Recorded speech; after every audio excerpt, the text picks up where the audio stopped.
103,4 FM Radio Musik Asli Indonesia. Baik lagi di Inspirasi dan Mandiri. Dan tema kita siang hari ini adalah Ibu dan balita sehat di saat ibu menjalankan puasa Ramadan. Dan saat ini di studio sudah ada Dokter Siti Hapsiah Masri. Halo DV Mania. Dokter spesialis anak laktasi Rumah Sakit Ibu dan Anak Budi Jaya.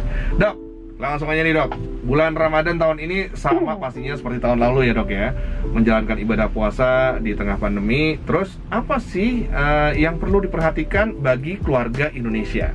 Ya benar, memang banyak hal yang harus diperhatikan, tapi biar bagaimanapun insya Allah ya, mudah-mudahan pandemi ini segera berakhir menjadi endemi, dan mudah-mudahan endemi nggak lama-lama, namun kita tetap harus banyak memperhatikan segala hal yang berkaitan dengan puasa, dengan kesehatan ibu dan anak, terutama di masa pandemi. Oke dok, siap. Tapi tetap prokes berarti dok ya, bukan berarti mau endemi terus lepas masker kah? Terus prokesnya lemah? Jangan nih DV Mania ya. Apalagi vaksin belum ada nih untuk bayi dan anak.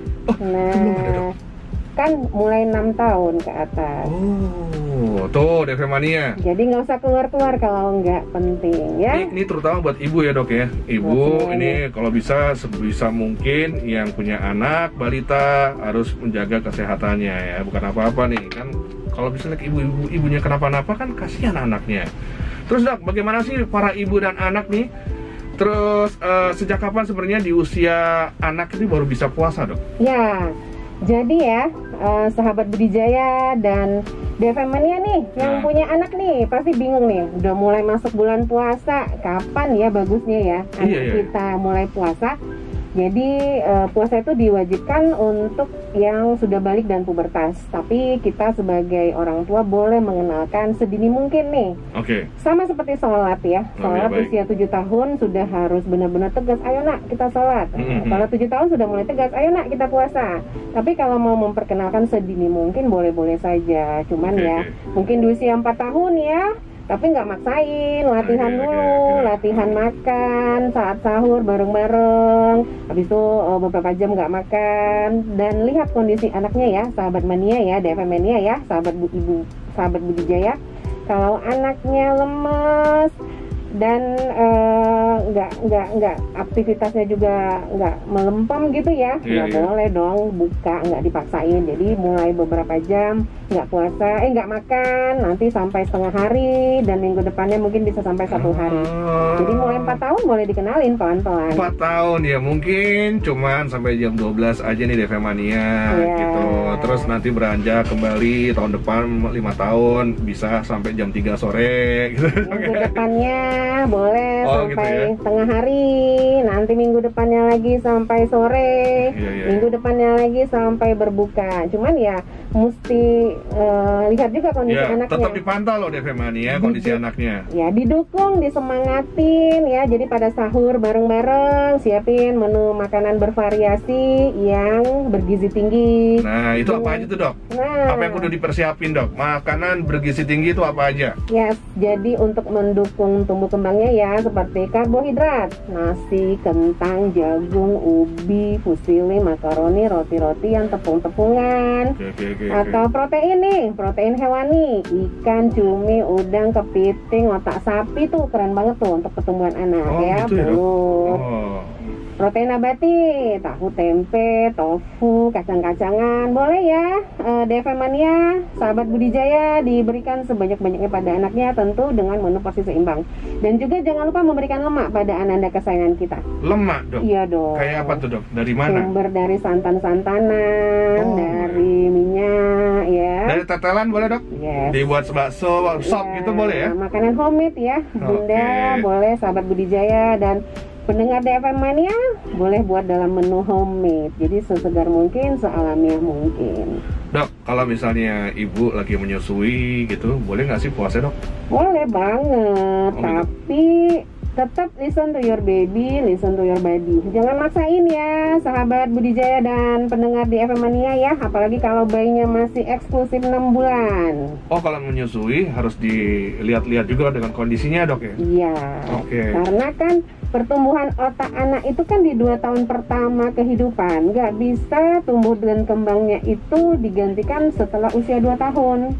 Jadi kalau bayinya masih usia kurang dari 6 bulan, masih menyusui eksklusif, atau bayinya masih dalam pengobatan dan ibunya juga dalam pengobatan, atau pada saat misalnya ibunya mencoba berpuasa, ternyata ibunya haus banget, dehidrasi ya, terutama setelah nyusui atau merah-merah, langsung deh buka puasa. Walaupun tinggal 1 jam lagi nih, nanggung ceritanya, tenang. Allah Maha Baik, Maha Pengasih Penyayang. Tetap sahabat Budijaya, ibu-ibu pendengar di FM Mania tetap akan dapat pahala meskipun nggak berpuasa. Jadi double nih pahalanya. Tuh dengerin Dokter Siti tuh. Jadi jangan takut ya. Jangan maksain juga nih, karena kan kalau misalnya ibu dehidrasi, kekurangan cairan itu pasti juga akan berpengaruh dengan ASI yang akan diproduksi ya, Dok ya. Berpengaruh pada tumbuh kembang bayinya, berpengaruh pada ibunya ya. Jadi ya Allah itu sangat maha baik ya, pahalanya double. Puasa ibu menyusui dapat pahala, ibu menyusui dapat pahala, ibu yang nggak berpuasa karena menyusui juga dapat pahala. Nggak perlu kecil hati. Tenang aja deh FM Mania. Dok, kalau misalnya sang ibu ini lagi ngajarin anaknya puasa, menu-menu apa aja sih yang biasanya cocok untuk sahur supaya anak nih kuat, ibu dan anak nih kuat menjalani puasa seharian gitu? Kadang-kadang kan kalau ngomong sahur kan menunya ya yang seadanya, yang penting kenyang, Dok. Iya, biar anak gue nih semangat puasanya kuat. Jadi sebenarnya kita perlu memahami ya, Bunda, sahabat Budijaya dan pendengar di FM Mania yang di 103,4 DFN Radio Musik Asli Indonesia. Asik. Pertama, jaga makanan dulu nih. Jadi tercukupi menu makanan bervariasi yang dikonsumsi ananda kesayangan dengan gizi seimbang. Jadi ada karbohidrat, tadi sudah disebut ya, protein, lemak, sayur dan buah ya. Dan sebenarnya puasa itu bukan mengurangi kuantitas dan kualitas makanan, tapi hanya mengubah polanya aja. Polanya aja dirubah. Pola makan 3 kali makan dengan porsi yang cukup gitu, Mas. Jadi pada saat sahur ikutan sahur, pada saat berbuka ikutan makan, sebelum tidur 1,5 sampai 2 jam sebelum tidur, bahkan cemilan-cemilannya juga. Pada ibu menyusui juga begitu, Mas.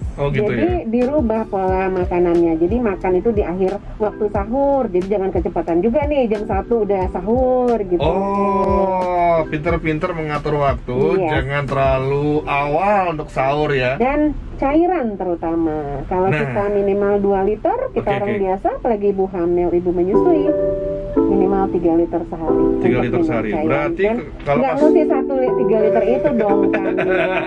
Bisa dari kuah sayur, kuah gulai, sayuran, atau buah yang airnya banyak, air jeruk, air kelapa gitu loh, sahabat Budijaya dan pendengar di FM Mania semuanya.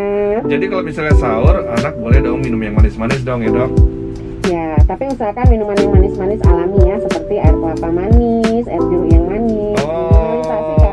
Minuman glukosa, apalagi yang mengandung soda-soda. Gitu, kenapa, Dok? Bahaya dong, ntar dia sakit lagi. Oh gitu. Biasanya yang kena apa sih kalau misalnya anak sering kebiasaan minum manis, minum soda? Itu kan terlalu tinggi kalorinya ya, nanti bisa merusak organ-organ vital di tubuhnya. Ginjalnya kan susah mengatur dan menjalankan organ-organ penting lainnya. Ini dia nih DFM Mania tuh buat empok-empok sekalian nih. Sekarang nih anak kalau keluar nih ke minimarket, banyak banget tuh minuman kemasan, kurang-kurangin ya, Dok ya? Iya. Iya. Ajarin ananda kesayangan kita makanan homemade yang sehat, bergizi dan alamiah, tanpa penyedap rasa, pengawet, mie instan. Bukan berarti haram loh, sahabat Mania. DFM Mania, tapi sekali-sekali lah. Ini mau tanya sama Dokter Siti, bagaimana jika ibu melahirkan tapi nggak keluar ASI? Itu pernah loh dialami dengan istri saya. Terima kasih, Dok. Jadi bisa ya begini ya? Bisa. Jadi memang manajemen laktasinya tuh perlu dioptimalkan.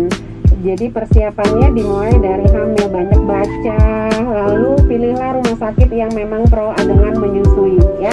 Sehingga jika memang ASINya nggak keluar akan dibantu untuk supaya ASINya keluar. Kan Allah menciptakan bayi beserta makanannya satu paket, jadi pasti keluar. Gimana caranya? Bisa dibantu dengan posisi dan perlekatan menyusui yang optimal. Jadi nggak sembarangan posisi berarti, ternyata ada posisinya. yes, bahkan perlu dengan suasana hati ibunya lebih rileks, jadi nyusuinnya itu dengan posisi tidur, buat ibunya lebih rileks dan bayinya rileks, sama-sama tidur. Oke, tuh tidur ya DV Mania supaya ASINya bisa keluar, jangan kayang, nggak bisa. Sebenarnya ada ini nggak sih dok? Ada efek samping nggak sih dok dari penggunaan susu formula yang berkepanjangan mulai kepada anak bayi, mulai dari lahir sampai dia stop mengonsumsi susu? Yes, jadi memang ya ini ada penelitian nih ya, sahabat Budijaya dan pendengar DFM Mania yang lagi stay tune di 103,4 DFM Radio Musik Asli Indonesia.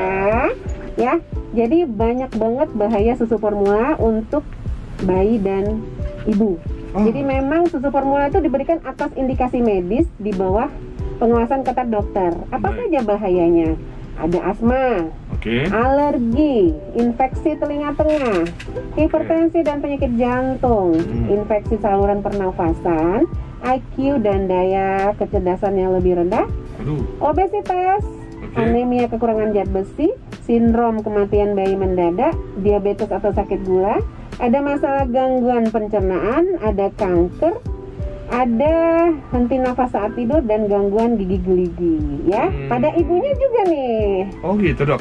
Ya, jika ibunya nggak menyusu maka beresiko menderita diabetes atau sakit gula, ada kelebihan berat badan atau obesitas, ada osteoporosis, kanker payudara, indung telur dan rahim, hipertensi, penyakit jantung, dan bisa mengurangi jarak kelahiran. Jadi sebenarnya sahabat Budijaya dan pendengar DFM Mania, jika memang sudah berhenti menyusu nih, misalnya anaknya nyusu sebulan nih, terus anaknya cuma sampai 1 bulan, terus pengen nyusuin lagi nih pada saat anaknya sekarang usia 3 bulan, masih bisa. Namanya relaktasi ya sahabat Budijaya dan pendengar DFM Mania. Ibu bersama dengan bayi berdekatan itu sebenarnya nyusui langsung aja atau direct breastfeeding tanpa perlu perah-perah. Jadi kapan perah-perah? Ya pada saat bayinya berjumpa dengan ibunya. Kan kita memenuhi lambung bayi, bukan lambung kulkas. Kan kalau misalnya bayinya nggak mau netek langsung atau direct breastfeeding, yuk kita cari tahu kenapa, bagaimana dan solusinya, bagaimana bisa. Insya Allah. Kan nyusui karena ibadah, niatkan karena ibadah. Mudah-mudahan diberi kelancaran semuanya. Pendengar DFM Mania. Dok, terakhir nih dok, soal menyusui. Kapan terakhir anak harus stop menyusui? Usia berapa dok? Yes, jadi udah tegas ya. Kalau di Al-Quran itu sampai usia 2 tahun nih ya. Jadi nyusuin sampai 2 tahun. Tapi kalau WHO sendiri ini memperpanjang karena berkaitan dengan masa pandemi. Jadi boleh diperpanjang. Ya, karena kan ASI itu kan masih ada manfaatnya ya, walaupun apalagi masa pandemi gini ibunya sudah vaksin, tentu ASI ibunya juga mengandung kekebalan dari vaksin yang sudah disuntikan ke ibunya. Dok, terakhir lagi nih dok, apa pesan dari dokter untuk keluarga dan untuk DFM Mania yang pengen tetap sehat selama menjalankan ibadah puasa Ramadan? Ya, pesannya adalah para ibu-ibu yang pengen menyusui, yuk listen to your body, listen to your baby ya. Jangan maksain diri kalau pengen puasa, karena kalaupun bunda nggak puasa alasannya karena menyusui itu sudah dapat 2 pahala, pahala menyusui dan pahala sama seperti orang-orang yang berpuasa. Dan anak itu adalah aset, bukan aset ya, anak itu adalah calon generasi bangsa. Jadi tunas bangsa. Ya, tunas bangsa. Apalagi di usia 2 tahun pertama kehidupannya. Jangan main-main ya sahabat Budijaya dan pendengar di DFM Mania ya. Karena pertumbuhan dan perkembangan otaknya itu nggak bisa diganti setelah 2 tahun. 2 tahun itu adalah waktu emas. Yes. Untuk bisa orang tua memberikan yang terbaik untuk anaknya, ya nggak dok? Jadi jangan main-main, prioritaskan tumbuh kembang anak. Berikan menyusui sampai 6 bulan eksklusif, dilanjutkan sampai 2 tahun, lalu kita kasih makan atau makanan pendamping ASI yang direkomendasikan oleh WHO. Artinya apa? sesuai dengan kearifan lokal. Nggak usah jauh-jauh kasih salmon, ikan dori ya, kan itu sudah dari Jepang sana berawet-awet ya. Ikan kembung dari nelayan itu jauh lebih baik dan sudah ada penelitiannya oleh tuh belanjanya juga murah, di pasar juga ada dia ya. Dan jangan lupa imunisasi sesuai jadwal Ikatan Dokter Anak Indonesia tahun 2020. Jadi imunisasi itu nggak ada yang wajib, nggak ada yang sunnah. Jadi itu pembagiannya cuma ada yang di cover pemerintah sama nggak di cover pemerintah. Kita usaha, mudah-mudahan Allah meluaskan rezeki kita semua sebagai orang tua. Jadi bisa memenuhi seluruh vaksin sesuai jadwal yang direkomendasikan Ikatan Dokter Anak Indonesia. Dan jangan lupa berikan stimulasi dengan penuh cinta pada semua anak-anak kesayangan kita. Sedap. Mudah-mudahan insya Allah jadi anak yang pintar, unggul dan bisa bersaing loh. Bukan aja jadi pemimpin di bangsa kita, tapi juga di luar bangsa kita. Iya, luar biasa Dokter Siti, terima kasih loh udah meluangkan waktunya nih buat DFM Mania juga ya. Dan Dokter Siti Hapsia Masri, dokter spesialis anak dan laktasi Rumah Sakit Ibu dan Anak Budijaya. Salam buat teman-teman di sana, Dok. Dan mudah-mudahan kita bisa ketemu lagi, Dok ya. Siap, Oke. Assalamualaikum, Dok. Waalaikumsalam.